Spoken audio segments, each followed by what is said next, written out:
Hello everyone, welcome back. Today I am with one of my favorite orchids in my collection, and this is my first Vanda orchid that I purchased. There is a bit of a story for this guy.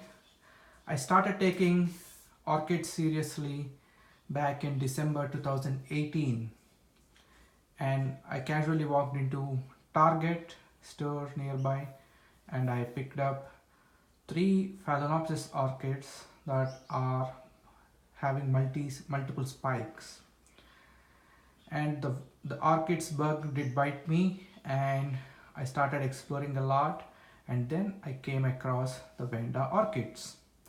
So here it is.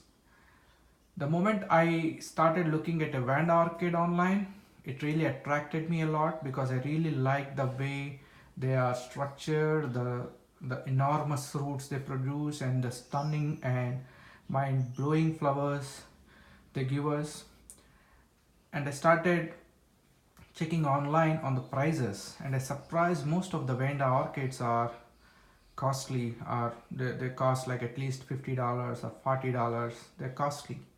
Some are 70. If you want a Vanda in bloom or in spike, it costs even more. So as an orchid beginner, I was a bit skeptical. I was a bit worried to shell a good amount of money because I don't know if it is a scam or if what would I get. I have zero experience on dealing with these or with this type of orchids. So I went for searching the cheaper options.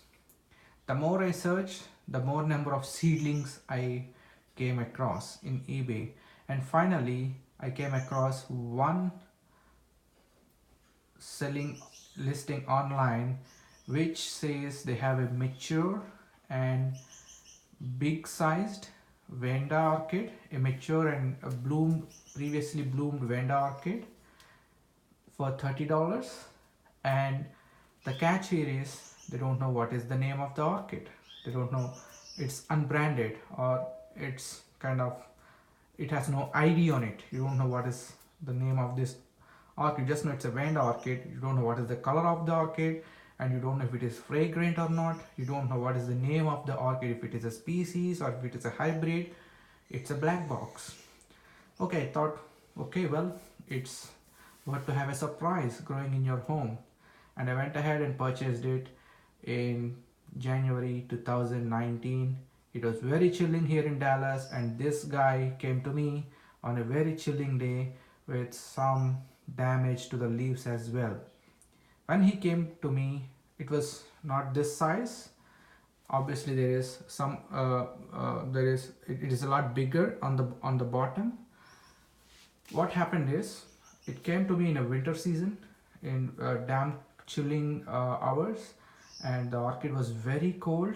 It came to me on a day where we have a freezing point in Dallas, and the orchid is damaged, but it's not severely damaged. I immediately placed the roots in a lukewarm water just to make sure they kind of recover from the chilling thing. And the orchid lost a lot of roots. I had to cut a lot of roots, and slowly it grew enormous, humongous roots. And you can see I put a tick mark here on the leaf. Yes, that was the leaf. That leaf was a tiny leaf when I got this orchid. So that means when I got this orchid, it has these two leaves, just these two leaves, and it grew from this tick mark the day I received it. So you can see 1, 2, 3, 4, 5, 6, 7, 8, 9, and it is growing its 10th leaf. And all the roots you see here are the roots that it grew after I got this orchid. Well, I'm going to celebrate the first 1 year for this orchid under me, and this is really my favorite orchid because he is a vigorous grower, and he happened to bloom for me last year as well. I will put a link to that video in the description of this video. So what happened to this orchid?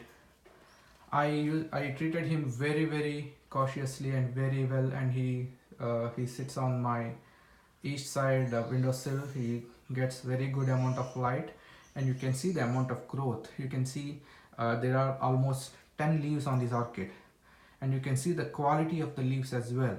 The leaves are bigger, and there are no black spots on the leaves. If you take a close look, all the old leaves have at least one black spot. That may be due to cultural reasons.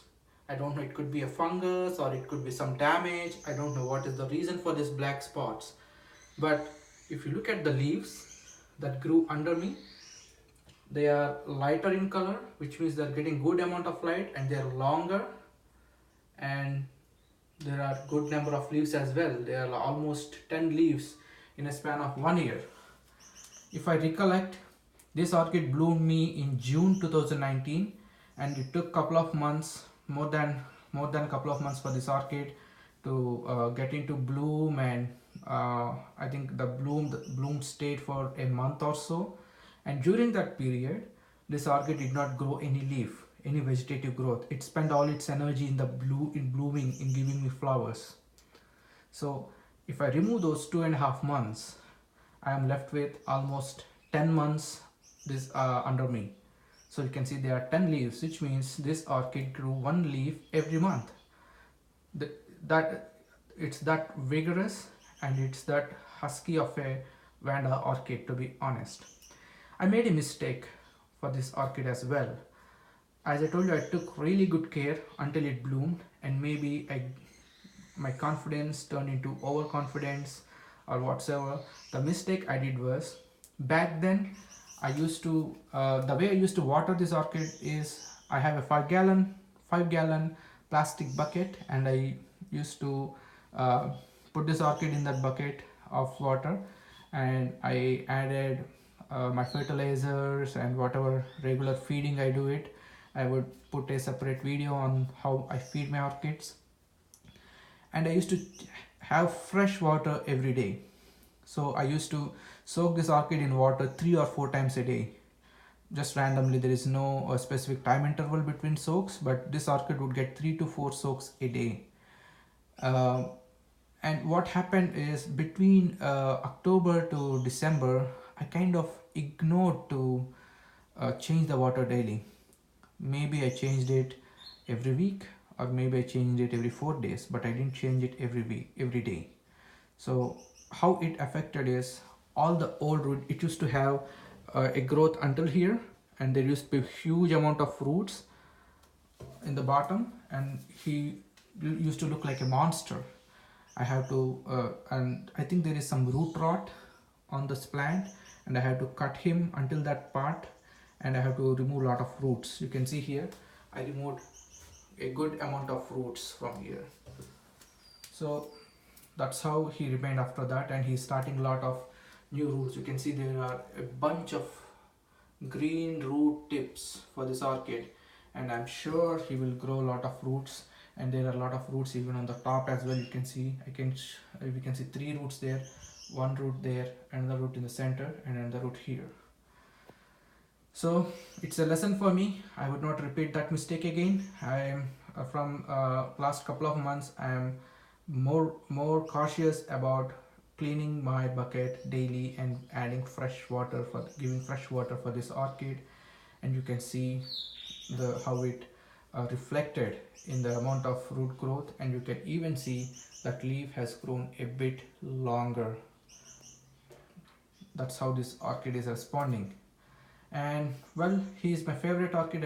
As I told you, I'm sure he would bloom this year, maybe in June or July. He is a summer bloomer, by the way, and he has a light pink colored flowers, beautiful flowers, and there is no bud blast on him. And he even gives the orchid sap as well. Once the summer kicks in, he would give me the orchid sap, which is sweeter. I even tasted the orchid sap. That's it, folks. One thing I would recommend you is, whenever you buy a Vanda orchid, make sure you have a tick mark like this. That will clearly help you recognize the growth pattern, the growth rate, and how vigorous the orchid grew. Because we humans, we would forget, we may remember like maybe this orchid have 20 leaves, but after a year or two it may lose some of those leaves. You will not have a track of it, especially with vandas. Vandas are sometimes prone to lose their bottom leaves if you soak them in water for too long. They are prone to that.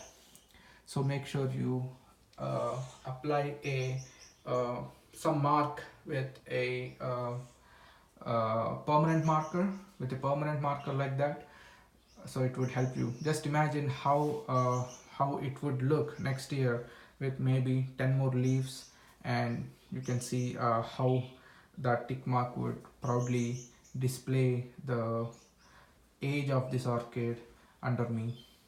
So I think that is one point I would like to give you guys.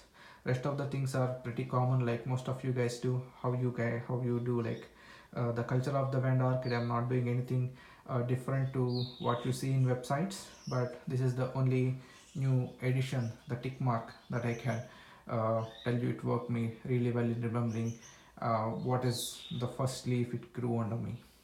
Okay guys, anyways, if you have a couple of minutes, please go ahead and see the video where I posted all the pictures of the flowers. Not only it starts from the day I saw a tiny flower spike as a bud somewhere hidden in the leaf, till the day all the flowers opened. It's a journey, it's a good journey, and I hope you would like that video as well. Thanks for your time and happy gardening. God bless you all. Goodbye.